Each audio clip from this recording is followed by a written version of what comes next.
तो अब हम देखेंगे एग्जाम्पल नंबर 1.6।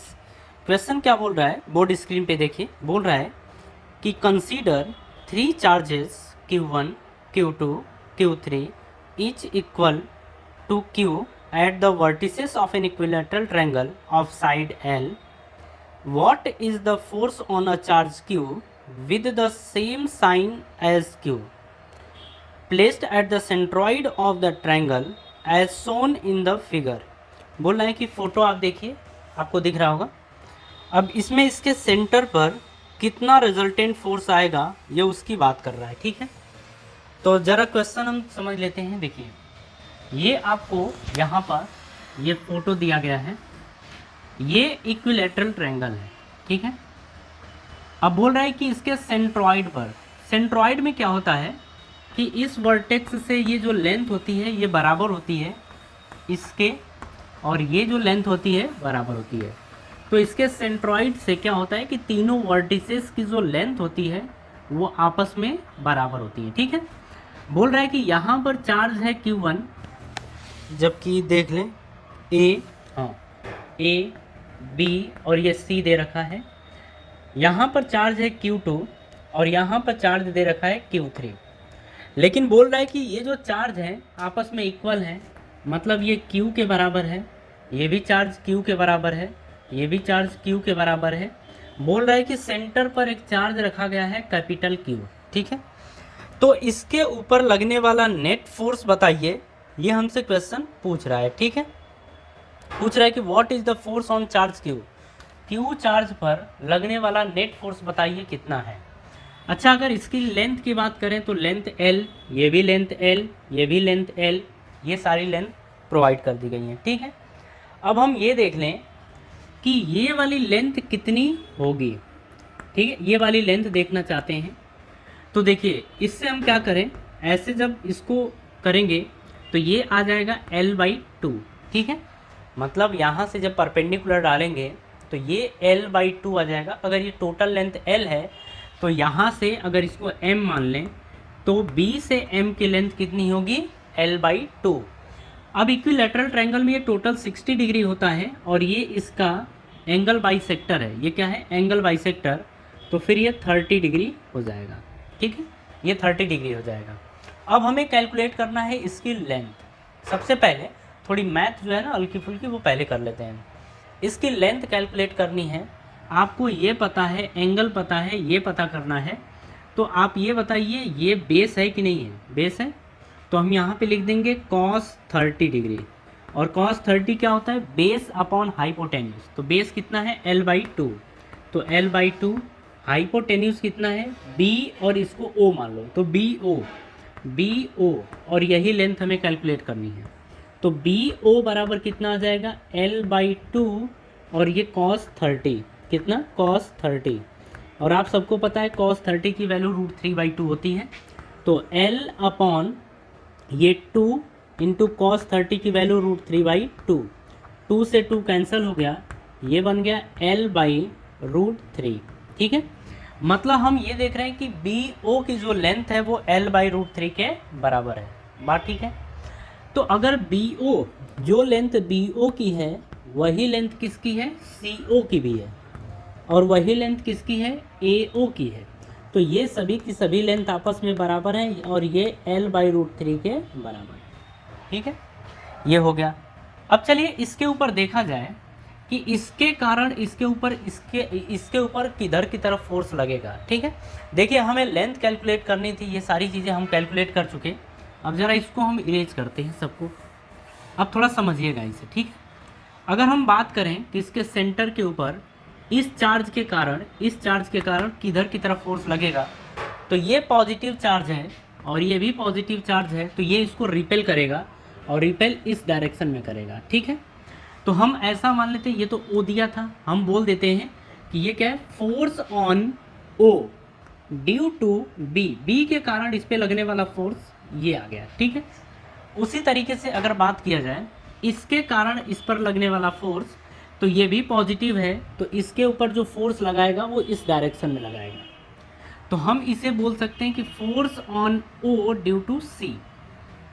उसी तरीके से अगर हम इसके कारण इस पर लगने वाला फोर्स देखें तो ये इसके ऊपर जो फोर्स लगाएगा वो इस डायरेक्शन में लगाएगा, ठीक है।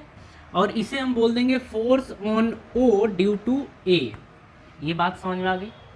तो ये तो सारी चीज़ें आ गई समझ में। अगर हम बात करें इसके लेंथ की, ये लेंथ और ये लेंथ आपस में बराबर है, चार्ज सबका बराबर है, तो हम ये बोलेंगे कि ये फोर्स और ये फोर्स का जो वैल्यू आएगी, मैग्नीट्यूड जो इनका आएगा वो भी आपस में क्या होंगे, बराबर होंगे, ठीक है। तो हम यहाँ पे लिख सकते हैं कि force on O due to A is equals to force on O due to B is equals to force on O due to C is equals to F. ऐसा हम मान लेते हैं, बात समझ में आ गई। ये हमने मान लिया। अब चलिए समझते हैं इसको। अब सबसे पहले क्या करें हम कि इनके बीच और इनके बीच लगने वाला जो फोर्स है इसे आप कुछ देर के लिए भूल जाइए। इन दोनों का रिजल्टेंट निकालिए, रिजल्टेंट कितना आएगा, ठीक है, ये हमें देखना है। तो अगर हम बात करें इन दोनों फोर्स के बीच के एंगल की, तो ये इन दोनों के बीच लगने मतलब इन दोनों के बीच का जो एंगल होगा वो 120 डिग्री होगा। अगर चाहें तो आप इसे देख लीजिए, ये 30 डिग्री, ये 30 डिग्री, तो फिर ये एंगल कितना हो जाएगा, 120 डिग्री होगा कि नहीं होगा, क्योंकि किसी भी ट्रायंगल में टोटल एंगल कितना होता है, 180 डिग्री। 180 डिग्री में से 60 डिग्री निकल गया तो 120, अगर ये 120 तो ये भी कितना होगा, 120 डिग्री के बराबर होगा। ये बात समझ में आ गई। तो ये हो गया। अब देखिए इन दोनों का रिजल्टेंट जो जाएगा वो ऊपर की तरफ जाएगा, किधर की तरफ, ऊपर की तरफ। तो हम यहाँ से बोल देते हैं कि ये एफ नेट डैश है। क्या है, एफ नेट डैश। तो देखिए हम ये चीज़ सीख चुके हैं कि अगर दो फोर्स किसी एंगल पर लगे हों तो जो उनका एफ नेट आता है वो आएगा रूट में F1 का स्क्वायर प्लस F2 का square plus 2F1 F2 cos theta, ये फॉर्मूला होता है। लेकिन हम बोलेंगे कि FOB का स्क्वायर प्लस FOC का स्क्वायर प्लस 2, यहाँ से देखिए लिखेंगे FOB का स्क्वायर प्लस FOC का square plus 2FOB FOC into cos 120 degree, क्योंकि इन दोनों के बीच लगने वाला है, इन दोनों के बीच का एंगल कितना है, 120 डिग्री गिवन है, ठीक है। अब देखिए यहाँ से हम लिखेंगे F net dash is equals to root में FOB किधर गया, FOB की वैल्यू हमने किसके बराबर मान ली है, F के बराबर। तो ये आ जाएगा F का स्क्वायर। FOC की वैल्यू भी हमने कितना माना, F, तो F का स्क्वायर 2F कॉस 120 डिग्री, ये हो जाएगा, ठीक। चलिए एफ नेट डैश समझिए। तो एफ नेट डैश बराबर रूट में एफ का स्क्वायर ये आ गया 2F का स्क्वायर। अब देखिए कॉस 120 की वैल्यू की बात करें तो कॉस 120 डिग्री होता है -1/2, ऐसा होता है। तो आप रख सकते हैं कि ये आ गया प्लस में है, लेकिन इसकी वैल्यू कितनी है, -1/2, तो माइनस का प्लस में मल्टीप्लाई करेंगे तो माइनस, और ये आ जाएगा, देखो 2 से 2 कैंसिल हो जाएगा, तो f का f में मल्टीप्लाई करेंगे तो f स्क्वायर आ जाएगा, ठीक है। अब देखिए 2F का स्क्वायर में से f का स्क्वायर घटाएंगे तो रूट f का स्क्वायर बनेगा, और f के स्क्वायर का स्क्वायर रूट कितना आएगा, f के बराबर, ठीक है। तो ये आ गया। तो अगर हम बात करें यहाँ पे कि जो f नेट डैश की वैल्यू है वो किसके बराबर है, f के बराबर है, ठीक है। अब चलिए समझते हैं यहाँ पे सारी चीज़ें। अब इसको लेके आइए। यहाँ पे हमने देखा था कि O पर एक फोर्स इधर की तरफ लग रहा था, दूसरा फोर्स इधर की तरफ लग रहा था, और तीसरा नीचे की तरफ लग रहा था, और इसकी वैल्यू FOA है और इसकी वैल्यू F के बराबर है, ठीक है। अगर इस पे बात करें तो इन दोनों का रिजल्टेंट जो है, जो ये FOB था और ये FOC था, ये भी F के बराबर हुआ करते थे, और इन दोनों का रिजल्टेंट किसके बराबर आया है, F के बराबर आया है, ठीक है। अब देखिए फोर्स कैसी क्वांटिटी है, वेक्टर क्वांटिटी है। तो अगर ऊपर F है और नीचे F है, जो इनका F नेट आएगा वो 0 के बराबर आएगा। क्यों, क्योंकि अगर ऊपर वाले को आप प्लस ले लो तो फिर नीचे वाले को आपको क्या लेना पड़ेगा, माइनस, ठीक है। और ये F net is equal to overall किसके बराबर आ गया, F माइनस प्लस माइनस और plus minus, F is equal to कितना आ गया, 0। यानी कि अगर हम O पर लगने वाले नेट फोर्स की बात करें तो नेट फोर्स की वैल्यू 0 के बराबर होगी। बात समझ में आ गई। तो यही हमारा क्वेश्चन था। तो आप इसे देखिए और अगर आपको कोई डाउट लगता है तो ज़रूर कमेंट बॉक्स में पूछिए। ठीक है।